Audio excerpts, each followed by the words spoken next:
अस्सलाम वालेकुम वरहमतुल्लाहि वबरकातुहू। आज हम पढ़ेंगे आर्टिफिशियल न्यूरल नेटवर्क्स के बारे में कि आर्टिफिशियल न्यूरल नेटवर्क्स काम कैसे करते हैं। इनमें हमने सबसे पहले पढ़ा है जिस तरह हमारे ब्रेन में न्यूरॉन्स होते हैं, इसी तरह आर्टिफिशियल न्यूरल नेटवर्क हैं, जो एक नेटवर्क होता है जिसमें कि नोड्स होते हैं। जो काम हमारे ब्रेन में न्यूरॉन्स करते हैं वो काम यहाँ पर नोड्स कहते हैं। इनमें हमने पहले ही पढ़ा है कि इनपुट लेयर होती है, जैसे कि एक इनपुट लेयर होती है जिसमें हम एक इनपुट डेटा देते हैं। जैसे आप मान लो यहाँ पर मैं ये जो है ये इंसर्कल करके ये नोड्स मान लो आप यहाँ पर, और फिर आप मान लो एक दूसरी लेयर होगी जो कि होगी एक जिसको हम हिडन लेयर कहेंगे। हिडन लेयर जहाँ पर प्रोसेसिंग होती है, और ये सारी ये नोड्स एक दूसरे के साथ आपस में कनेक्टेड होते हैं इस तरह से। फॉर एग्जांपल इस तरह से यहाँ पर दिखाया गया है, रफली मैं दिखाऊंगा आपको। और उसके बाद हमें मिलता है एक आउटपुट। उसके बाद हमें मिलता है, ये मैंने रफली बनाई है डायग्राम, उसके बाद हमें एक आउटपुट मिलता है। हर कोई नोड जो होता है वो एक मशीन लर्निंग एल्गोरिदम होता है। मतलब अगर आप इन नोड्स को देखें तो हर कोई नोड एक मशीन लर्निंग एल्गोरिदम और मशीन लर्निंग एल्गोरिदम प्लस कुछ हिडन रूल।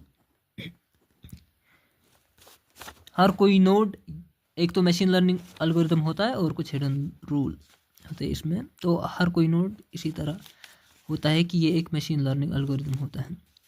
अब ये एआई जो आर्टिफिशियल न्यूरल नेटवर्क है ये काम कैसे करता है। सपोज आपके पास एक फ्रेंड है और आपको उस फ्रेंड से फीडबैक लेनी है। फ्रेंड्स से आपके पास मतलब 4-5 फ्रेंड्स हैं, आपको उससे फीडबैक लेनी है, और उस फीडबैक की बेसिस पे आप डिसाइड करोगे कि आपको कहीं जाना है। मतलब फॉर एग्जांपल एक प्लेस है अनंतनाग, आप उन फ्रेंड्स से डिसाइड आप उन फ्रेंड्स को बोलोगे कि मैं अनंतनाग जाऊं, कैसी जगह है या क्या है, तो उन फ्रेंड्स को बोलोगी कि ये कैसी प्लेस है।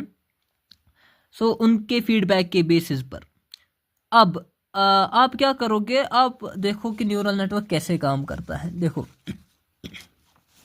जो मेरे फॉर एग्जांपल 4 फ्रेंड्स हैं, हर कोई फ्रेंड मुझसे ज़्यादा क्लोज नहीं है। सबसे पहले फॉर एग्जांपल मैं एक यहाँ पर डायग्राम बनाता हूँ। ये है मतलब should I go to Anantnag, ये एक डायग्राम है। और दूसरा मैं बनाऊंगा फॉर एग्जांपल, अभी हम इसी एक डायग्राम को देखते हैं। यहाँ पर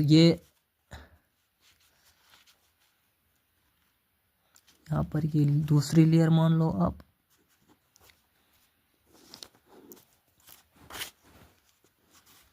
रफली बन रही है डायग्राम ये।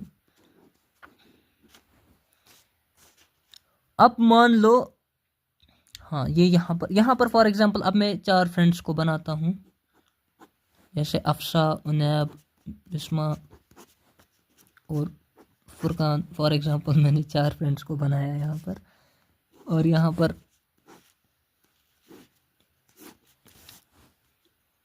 मैंने इनको वेट्स दे दिए फॉर एग्जांपल 6, 2, 9, 8। मैं ये चीज़ आपको समझाता हूँ। जैसे कि मैंने आपको बोला कि 4 दोस्त हैं, अब एक फ्रेंड जो है वो इतना क्लोज है मुझसे, मतलब फॉर एग्जांपल मैंने उसको 9 दिया है। वो दूसरे नॉर्मल फ्रेंड से मुझसे ज़्यादा क्लोज है, मतलब इसको मैंने 9 दिया है क्योंकि ये मे भी मेरा बेस्ट फ्रेंड होगा। इसको मैंने मतलब इस पे जो मैं ट्रस्ट करता हूँ, जो ट्रस्ट मैंने हर किसी को इक्वल प्रायोरिटी नहीं दी है। यहाँ पर आप देखोगे एक को 6, दूसरे को 2, तीसरे को 9, चौथे को 8। यहाँ पर हर किसी को इक्वल प्रायोरिटी नहीं दी गई है। सो मैंने हर 4 फ्रेंड्स को बोला है कि मैं अनंतनाग जाऊँ या नहीं। जो रिप्लाई था वो था फॉर एग्जांपल ऐसे, वो मान लो आप रिप्लाई था 1 1 0 1 1 1 0 1 क्या मान लो आप यस, एक ने बोला, दूसरे ने भी यस का बोला, एक ने नो बोला और फिर यस बोला। जैसे कि हमें पता ही है कि कंप्यूटर लैंग्वेज में हम 0 एंड 1 इसी तरह से यूज़ करते हैं यूजुअली ट्रू फॉल्स के लिए। ये इस जैसे एन एग्जांपल वैसे। तो मैंने हर किसी फ्रेंड्स को बोला कि मैं अनंतनाग जाऊंगा या नहीं, तो ये रिप्लाई था मेरा। फॉर एग्जांपल एक ने 1 बोला, दूसरे ने 0 बोला, एक ने भी बोला अनंतनाग जाना चाहिए, दूसरे ने भी बोला अनंतनाग जाना चाहिए, तीसरे ने नो बोला, शायद उसने वहाँ पर बिस्मा को देख लिया होगा, तो कोई रैंडम गैस भी मार रहा होगा मे बी।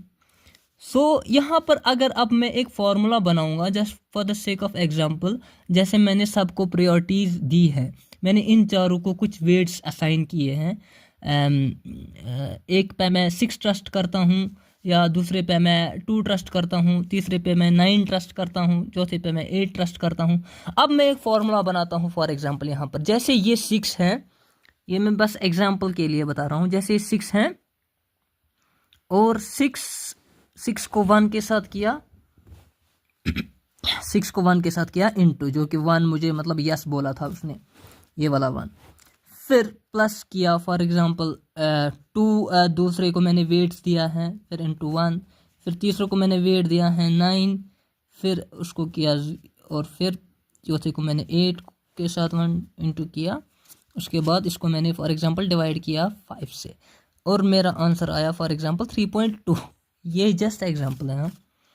अब मैंने क्या सोचा था, मतलब मुझे क्या मिला आंसर, मतलब मैंने सोचा अगर आंसर 5 से कम है तो मैं ट्रिप पे नहीं जाऊंगा, और समझ, और अगर आंसर 5 या 5 से ज़्यादा है तो ट्रिप पे जाना है।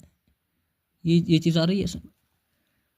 अब ये चीज़ मैंने डिसाइड की। अब आप दूसरी चीज़ देखो, फॉर एग्जांपल दूसरी चीज़ है, अब मैं should I go to Banihal, आया समझ, या मान लो गोवा, ऐसा ही कुछ मान लो। हाँ, सो यहाँ पर मैं फॉर एग्जांपल मुझे क्या वेट्स मिले, अगर आप देखोगे मुझे वेट्स मिले 1 1 1 1, जो कि यहाँ पर भी फॉर एग्जांपल मेरे 4 फ्रेंड्स थे, सो वेट्स मिले मुझे 1 1 1 1, आ रहे हैं समझ, सॉरी वेट्स नहीं, मतलब जो मुझे मतलब एक ने भी बोला यस, ये वेट्स नहीं है, मतलब फीडबैक मुझे मिला यस यस यस यस, मतलब सभी 4, मतलब ये यहाँ पर 1 1 1 1 चारों का मिल गया, आया समझ। अब से एग्जांपल मैं उसी तरह करूँगा, जैसे 6 एक का वेट है, दूसरे का 2 वेट है, तीसरे का 9 वेट है, आ गया समझ ये चीज़। सो ये सिचुएशन जो है न्यूरल नेटवर्क में, इसमें मैं आगे जाता हूँ। देखो फॉर एग्जांपल अभी मैंने मतलब अभी बानिहाल का बोला या गोवा का बोला, ये रहा गोवा, ये रहा मतलब अनंतनाग, और ये रहा बानिहाल। हाँ, यहाँ पर मैं यहाँ पर और 4 ये नोड्स हैं, और ये वेट्स है फॉर एग्जांपल 6 2 9 8, आ रहा है समझ। फिर ये आउटपुट है देखो, ये है अनंतनाग और ये है बानिहाल, आ रहा है समझ। तो यहाँ पर मैं ये कर रहा हूँ,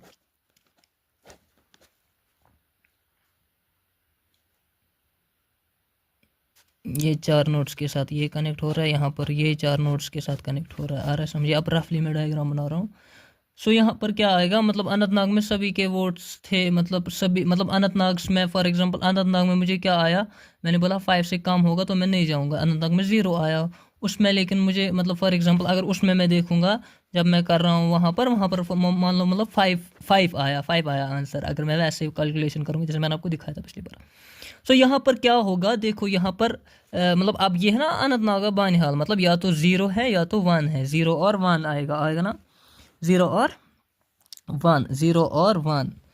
तो क्या होगा, ये सिचुएशन जो है न्यूरल नेटवर्क में जिसमें हम आगे जाता हूँ, मैं ऐसे आगे जाता हूँ, इस सिचुएशन को फॉरवर्ड प्रोपगेशन कहते हैं। क्या कहते हैं? फॉरवर्ड प्रोपगेशन, आ गया समझ। इस सिचुएशन को हम फॉरवर्ड प्रोपगेशन कहते हैं। अब मैं यहाँ पर एक टेबल बनाता हूँ, अब मैं यहाँ पर टेबल बनाता हूँ कि पहले जाना कहाँ है मुझे, दूसरे में मैं लिखूँगा आउटपुट, तीसरे में मैं अपना ओपिनियन लिखूँगा, आ रहा है समझ। यहाँ पर मैं अपना ओपिनियन लिखूँ। एक में है should I go to Anantnag या नहीं, should I go to Anantnag, हाँ should I go to Anantnag. दूसरे में है मैं बानिहाल जाऊँगा कि नहीं, should I go to Banihal. एक का आउटपुट है नो, दूसरे का आउटपुट है यस, है ना। और अब लेकिन यहाँ पर ओपिनियन क्या है, यस मतलब जब अनंतनाग गया ना, लेकिन मुझे मतलब बाकी दोस्त हैं उन्होंने बोला हाँ मतलब तुम तो नहीं गए लेकिन मुझे पसंद है अनंतनाग, उन्होंने बिस्मा को नहीं देखा था वहाँ, आया समझ। हाँ तो यस आई लाइक दैट, और यस का मतलब यहाँ पर आया मतलब थोड़ा सा अपोजिट आया, हमें आउटपुट में नो मिला था लेकिन ओपिनियन के हिसाब से आया पसंद था। दूसरे में yes I like it as well, मतलब ये ठीक ठाक है, आया समझ ये चीज़, ये रिजल्ट भी ठीक है आउटपुट भी ठीक है। सो आया समझ। यस आई लाइक दैट आया मतलब किसी ने बोला मैं गया तो नहीं था, मेरे एक दोस्त ने बोला मैं पर तुझे जाना चाहिए था, उसने बोला कि मतलब मेरे हिसाब से तुझे जाना चाहिए था, वो अच्छी जगह है, बाकी बाकी चीज़ें। अब उन 4 दोस्त जो थे ना पहले, मतलब 4 लोग क्या कहेंगे जो कहते हैं, मतलब उन 4 लोगों पे डाउट आ गया हमें, आया समझ। उन 4 लोगों पे डाउट हो गया क्या कि मतलब उनका रिजल्ट जो था वो नो निकला था वेट्स के हिसाब से जो हमने कैलकुलेट किया था। अब यस में क्या हो गया, जो ना दूसरा वाला है, यस में फ्रीक्वेंसी मैच हो गई, उन्होंने बोला था यस तो मैं चला गया, फ्रीक्वेंसी मैच हो गई, मतलब सब कुछ ठीक हो गया। लेकिन वहाँ पर प्रॉब्लम आ गई क्योंकि मैं तो नहीं गया, लेकिन ये क्या बोला दोस्त ने, क्या बोला यार पसंद आई जगह, अगर मैं गया भी नहीं था, किसी ने बोला मैं गया था मुझे पसंद आई जगह, किसी ने बोला तुझे जाना चाहिए था, फॉर एग्जाम्पल ऐसा ही, मतलब गो ना आते। यहाँ पर क्या हुआ, यहाँ पर ये चीज़ आ गई, यहाँ पर मतलब अगर वहाँ पर आउटपुट में नो आ रहा था लेकिन ओपिनियन थोड़ा सा डिफरेंट हो गया, फ्रीक्वेंसीज मैच नहीं हो गई। अब मुझे ट्रस्ट फैक्टर चेंज करना पड़ेगा, अब जैसा मैं ट्रस्ट उन दोस्तों पे करूँगा वैसा ट्रस्ट नहीं रहेगा, मुझे भरोसा ही टूट गया, अब ऐसा में अब मुझे ट्रस्ट फैक्टर चेंज करने की ज़रूरत है। अब मैं उस ट्रस्ट फैक्टर को साथ लूँगा, मतलब अब मैं उस ट्रस्ट फैक्टर को यूज़ करूँगा, मतलब अब मैं मतलब फॉर एग्जांपल उनको ट्रस्ट नहीं कर सकता हूँ उस हिसाब से जिस हिसाब से मैंने उनको पहले ट्रस्ट किया था। अब मेरा ट्रस्ट फैक्टर चेंज हो जाएगा, मतलब फॉर एग्जांपल अगर किसी का 2 था उसका 1 हो जाएगा, मे बी किसी का 9 था उसका 7 हो जाएगा, फॉर एग्जांपल ऐसे ही। अब मैं वापस गया अब मैं